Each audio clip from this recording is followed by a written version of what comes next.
Assalamualaikum warahmatullahi wabarakatuh. Kembali lagi dengan saya Ahmad Bustanul Arifin.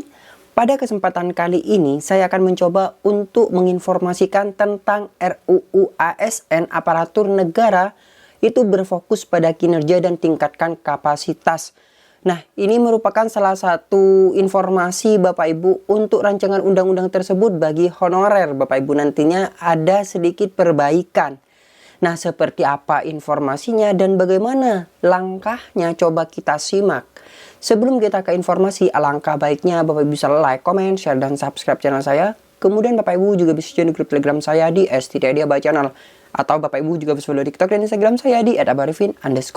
Kali ini Abah Channel telah memiliki sebuah website yang Bapak Ibu bisa kunjungi nantinya di www.abachannel.com. Langsung saja kita simak informasinya berikut ini. Nah, di sini Bapak Ibu saya akan menginformasikan tentang informasi dari Kemenpan RB langsung. Jadi ini langsung dari websitenya Kemenpan RB. Seperti apa mungkin Bapak Ibu belum melihat tentang rancangan undang-undang tersebut. Coba kita bahas secara bersama-sama. Di sini ada informasi bahwasanya RUU ASN dorong aparatur negara fokus kinerja dan tingkatkan kapasitas. Nah, di sini adalah Deputi SDM Aparatur Kementerian Pan RB yaitu Bapak Alex Dani dalam uji publik RUU ASN di Universitas Sam Ratulangi, Manado. Yaitu Kamis tanggal 10 bulan 8. Sudah 3 hari yang lalu sebenarnya Bapak Ibu. Informasinya adalah Manado, uji publik rancangan undang-undang tentang aparatur sipil negara atau ASN telah digelar Kementerian Pendayagunaan Aparatur Negara dan Reformasi Birokrasi Pan RB di sejumlah daerah. Uji publik ini melibatkan berbagai pihak untuk menampung usulan dan masukan untuk perbaikan manajemen ASN demi terwujudnya birokrasi yang profesional.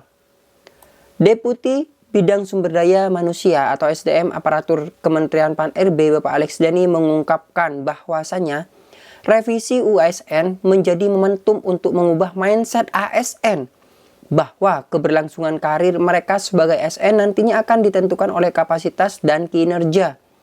ASN diharapkan bisa memberikan pelayanan publik agar negaranya berdaya saing sehingga masyarakat lebih sejahtera. Inilah cara pandang yang harus dimiliki ASN. Jadi nantinya Bapak Ibu, cara pandang kita sebagai ASN, di mana Bapak Ibu itu harus mengubah mindset kita bahwasanya untuk nantinya sebagai ASN itu bisa membuat masyarakat lebih sejahtera dengan kinerja dan kapasitas kita sebagai ASN. Seperti itu.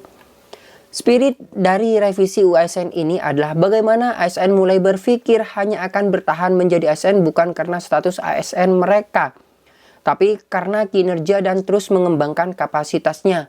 Ujar Alex dalam uji publik RUU ASN di Universitas Sam Ratulangi, Manado, Kamis, tanggal 10 bulan 8. Jadi nantinya Bapak Ibu harus memiliki mindset bahwasanya berpikir hanya untuk bertahan menjadi ASN bukan karena Bapak Ibu sebagai ASN, tapi karena kinerja Bapak Ibu dan terus mengembangkan kapasitas Bapak Ibu semua, seperti itu. Kemudian, masifnya disrupsi digital, banyaknya milenialis masuk ke dalam birokrasi pemerintahan, serta adanya pandemi COVID-19 mendorong pentingnya UU ini untuk direvisi. Alex menguraikan terdapat sejumlah klaster yang menjadi pembahasan dalam RUU ASN, mulai dari penguatan sistem merit, kesejahteraan, penataan tenaga non-ASN, hingga digitalisasi manajemen ASN.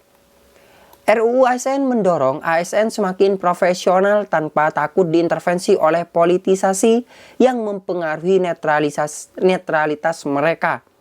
Selain itu, RUU ASN juga mengakomodasi fleksibilitas dalam penetapan kebutuhan PNS dan P3K. Sebelumnya, instansi pemerintah tidak fleksibel dalam mengalokasikan sumber dayanya untuk disesuaikan dengan perubahan strategi organisasi. Karena setiap ada perubahan formasi pada jenis jabatan tertentu harus seizin menteri. Selain itu, kebutuhan ASN juga ditetapkan harus berdasarkan analis jabatan dan analis beban kerja atau ANJAP ABK. Selanjutnya Bapak Ibu, untuk UU yang baru nantinya metodologi yang bersifat teknis seperti ANJAP ABK tidak dibutuhkan lagi di UU ini. Nah, Kalau misalnya anjab ABK tidak dibutuhkan seperti apa? Coba kita lihat saja Bapak Ibu.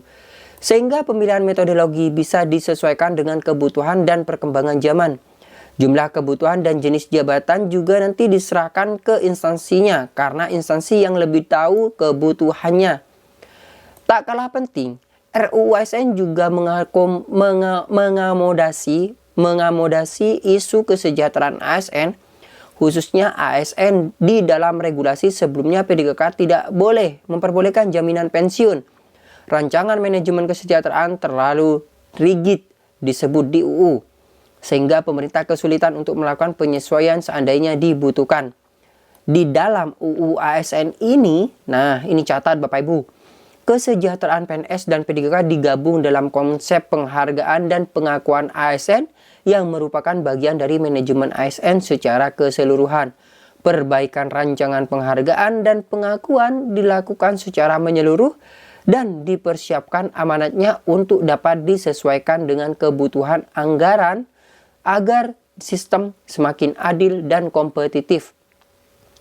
Kalau kita menuntut profesionalisme, maka kita harus mempersiapkan sistem manajemen kesejahteraan yang juga adil dan kompetitif. Jadi, nanti di undang-undang yang baru di P3K juga akan diberikan jaminan pensiun. Nantinya ketika RUU ASN ini disahkan, maka P3K berhak untuk mendapatkan pensiun. Seperti itu Bapak Ibu. Universitas Samratulangi menjadi lokasi terakhir digelarnya uji publik atau RUU ASN. Sebelumnya telah digelar uji publik RUU ASN di Kota Semarang dan Kota Padang. Sehingga revisi UU ASN ini mendapat dukungan dari berbagai akademisi dan perwakilan perguruan tinggi di Indonesia. Salah satunya Rektor Universitas Samratulangi Octavian Berti Alexander Sompi. Octavian menilai revisi RUU ASN ini penting untuk dilakukan untuk menjawab berbagai permasalahan di bidang aparatur negara, termasuk memberikan perlindungan hukum bagi tenaga non-ASN atau honorer.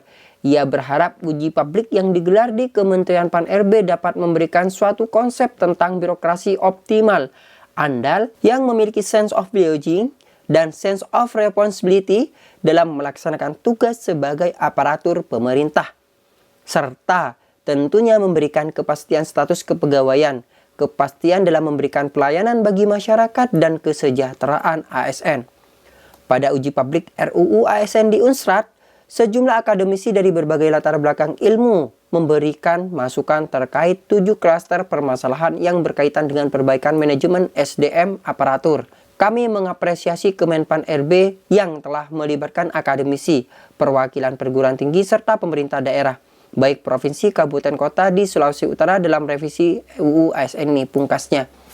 Jadi itulah untuk informasi tentang RUU ASN yang nantinya akan dilakukan Bapak Ibu semua. Nah, semoga informasi ini bermanfaat bagi Bapak Ibu semua. Bagi yang belum subscribe, silahkan subscribe, aktifkan notifikasi di channel ini, dan jadikan channel sebagai rekan atau sahabat Bapak Ibu untuk mencari sebuah informasi. Wassalamualaikum warahmatullahi wabarakatuh.